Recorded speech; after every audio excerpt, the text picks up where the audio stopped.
क्या इस बैग में कुछ ऐसा है जो आपका नहीं है? ऐसा लगता है इसमें कोई। Please set for finger behind the screen. तो गाइज आपने बिल्कुल सच पढ़ा है कि लगेज बैग के रिलेटेड एक बहुत बड़ी अपडेट सामने आ रही है। 20,000 लोगों का जो पासपोर्ट हो जब्त कर लिया गया है। 3 इंपॉर्टेंट खबर सामने आ रही है। तीनों अपडेट के ऊपर आपसे बात करने वाला हूं। 2-3 मिनट का वीडियो है, लास्ट तक ज़रूर देखना ताकि आपको पूरी जानकारी मिले।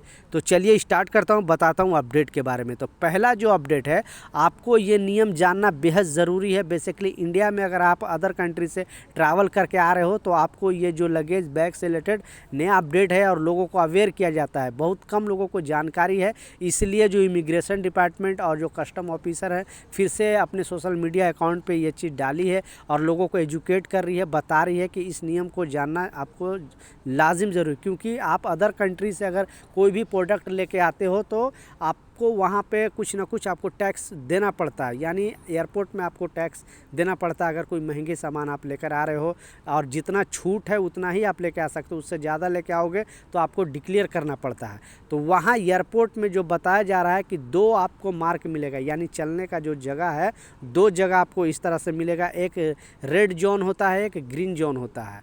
तो अगर जो आप रेड जोन पे चल के आप कोई भी सामान लेके आए हो और जो आपको टैक्स देना है, आपको ये रूल पता है कि हाँ ये हमारे पास टैक्स जो है इसको देना है कस्टम ऑफिसर को, तो आप रेड जोन में जाके आप वहाँ पे जाओगे, अपना सामान डिक्लेयर करोगे और वहाँ पे टैक्स भर के फिर आप अपने जगह पे अपने बाहर निकल जाओगे। एयरपोर्ट के बाहर आपको जहाँ जाना है जा सकते हो।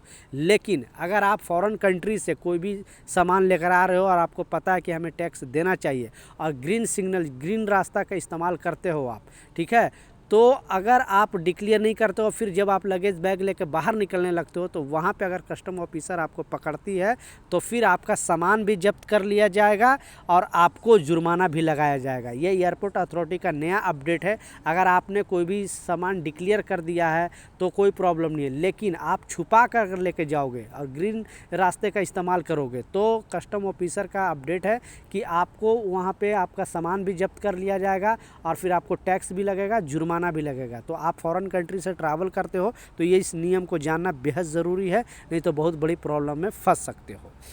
दूसरा जो सबसे इम्पोर्टेंट अपडेट है, इसमें बहुत सारे लोगों के साथ इस तरह का अभी दिक्कत आ रही है, बेसिकली फॉरेन कंट्री में जो जा रहे हैं, क्योंकि वहाँ भी इमिग्रेशन डिपार्टमेंट आपसे कुछ ना कुछ सवाल करती है तो आपको उसको सीधा मुंह से आपको जवाब देना। ऐसे नहीं, क्योंकि इंडिया में तो शायद माफ़ कर दिया जाता है या थोड़ा बोल के छोड़ भी दिया जाता है, लेकिन फ़ॉरेन कंट्री में अगर आप जा रहे हो, इसलिए विदेश मंत्रालय ने वार्निंग दिया है कि किसी भी कंट्री के लिए आप ट्रैवल कर रहे हो और वहाँ पर जो इमिग्रेशन डिपार्टमेंट अगर कुछ भी आपसे सवाल पूछ रही है तो आपको सीधे सीधे जवाब देना है जो भी सवाल कर रही है। आप उनसे टेढ़े मेढ़े उल्टे सीधे बात नहीं करना, नहीं तो फिर आपको प्रॉब्लम हो सकती है, क्योंकि बीच में बहुत सारे लोगों के साथ इस तरह का चीज़ हुई है, इसलिए नया अपडेट जारी करके बताया गया है।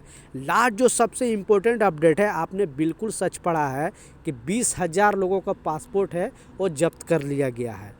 उसके बाद उनका पासपोर्ट भी नहीं दिया जा रहा है और ना वो घर वापस भी आ पा रहे हैं, क्योंकि इमिग्रेशन डिपार्टमेंट ही अपडेट जारी करके बताया है और विदेश मंत्रालय ने भी अपडेट जारी करके बताया है। और ये जो मामला है, क्योंकि आप लोग भी थाईलैंड का नाम सुना होगा, बहुत सारे लोग वहाँ पे घूमने भी जाते हैं और बहुत सारे लोग घूमने जाने के नाम पे वहाँ पे काम करना स्टार्ट कर देते हैं। ऐसे बहुत सारे लोग हैं जो वहाँ पे छोटी मोटी कंपनी या फिर जो क्राइम करने वाले लोग हैं उनके चक्कर में आ गए हैं और 20,000 लोगों, लमसम 20,000 लोग हैं थाईलैंड में फंसे हुए हैं। उनका पासपोर्ट वहाँ पर वो लोग रख लिया है और उनसे क्राइम करा रहे हैं, यानी साइबर क्राइम करा रहे हैं, और इंडिया में कॉल करा के कस्टमर ऑफिसर टाइप पर इस तरह का चीज़ करके मतलब उससे क्राइम कराया जा रहा है। तो अब भारत सरकार देखिए इसमें कब इन्वॉल्व होती है और थाईलैंड गवर्नमेंट से संपर्क करके इनको कब छुड़ा के लाती है, क्योंकि लगभग 20,000 भारतीय वहाँ पे फंसे हुए हैं और उनका पासपोर्ट जब्त कर लिया गया। उनका ना पासपोर्ट मिल रहा है और ना वो अपने कंट्री वापस आ रहे हैं। तो इस न्यूज़ को ज़्यादा से ज़्यादा शेयर करें ताकि गवर्नमेंट एक्शन लेने पर मजबूर हो, और जो बेचारे फंसे हुए हैं, जो वहाँ पर गए थे काम के सिलसिले में या घूमने के सिलसिले में और उनको वहाँ जॉब का ऑफ़र मिला और वो जॉब करने लगे, फिर बाद में पता चला कि ये तो मुश्किल में पड़ गए हैं। इसलिए गवर्नमेंट को चाहिए कि जल्दी से जल्दी भारतीयों को छुड़ाकर वापस अपने कंट्री स्वदेश वापस लौटाया जाए। तो ये कुछ जानकारी था, ये कुछ अपडेट था, मैं सोचा आप लोगों के साथ शेयर करूं। मिलता हूं नए अपडेट के साथ, नई जानकारी के साथ। जब तक जय हिंद।